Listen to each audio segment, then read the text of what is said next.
I'm now going to talk about the fact that one of the symptoms of excessive government spending can become a problem in and of itself. I do see other people like me with gray hair in the audience. You probably remember about 15 years ago, you had the European fiscal crisis. Greece went underwater. Why did Greece go underwater? Well, I've looked at the numbers, and as the fact that the burden of government spending increased by about 10 percentage points in just a decade. So it was government spending that drove it, but they hit a fiscal crisis because all of a sudden they reached the point where international investors, the people who buy government debt, decided, well, I'm not so sure we can trust that the Greek government's going to pay us back. That's what a fiscal crisis basically is. It's when the bond vigilantes, as they're sometimes called, when the bond vigilantes say, that government, I don't know that they're being responsible. Maybe we shouldn't buy their debt, or if we are going to buy their debt, well, maybe we need a big risk premium. So interest rates of, instead of 3%, maybe we need 10% to compensate us for the risk of having Greek government debt. Now, by the way, why the bond vigilantes haven't descended upon Illinois yet, I'm not sure, but that's a separate issue. So we have these three symptoms of higher spending: taxes, debt, and money printing. But as I say at the bottom of the screen here, if you have one of those problems spiral out of control, the symptom itself becomes a problem. Here's a visual I did a couple of years ago when I was trying to explain this to politicians. And you probably can't read this unless you're standing really close, but the blue line is what might be happening to your economy if you have too much taxes. You're still growing. And this is over, I think, like a 25-year period, or 30-year period. So you might still be growing with high taxes. I mean, Sweden grows it as high taxes. It only grows like 1.5%, 2% a year instead of 3%, 4% when they had small government, but it still grows. But Greece for a while was growing faster than Sweden. What Greece was doing is they weren't taxing as much as Sweden, but they were borrowing lots of money.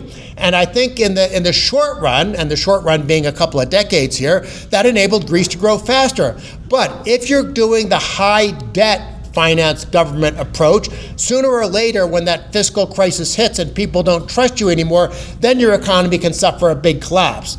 If you don't deal with the problem of entitlement spending and government spending in general, you're dooming the country to be on a path to becoming another Greece. Imagine you lived in Greece in like 2005. Everything seemed great. You were part of the euro, so your inflation and interest rates came down. You were growing 4 to 5% a year.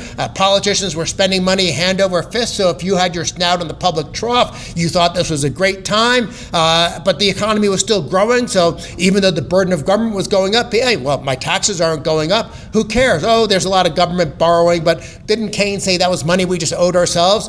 Well, 5 years later, Greece is in a terrible economic catastrophe where their living standards drop by 25% in a very short period of time. That's not something that I want for America. It basically boils down to, do investors trust you? And I already gave the example in Greece. All of a sudden in like 2009, 2010, everyone said, wait, we've just been buying all this Greek government debt and we haven't really focused on whether they can pay us back. And that's when the bond vigilantes came in, and just almost overnight, their interest rates shot up, their economy collapsed. So when a fiscal crisis hits, when a debt-driven fiscal crisis hits, because a tax crisis doesn't really hit because it's like a slow-moving cancer. As I showed you in that chart, your economy grows slower over time because the marginal tax rates on work, saving, and investing are heavy, and so there's not as much productive behavior. So your economy has slower long-run growth, but you don't hit a crisis. With a debt-driven crisis, that's when your economy grows faster than it probably should, but then you're setting yourself up for a big fall. And when you look at these numbers for a 30-year forecast of government debt rising to like 170% of GDP, can we really get away with that? I already showed you that we had the fourth highest debt among developed nations. Well, congratulations, we are number one in having the highest deficit among OECD nations. Now again, I don't really lose a lot of sleep about deficits.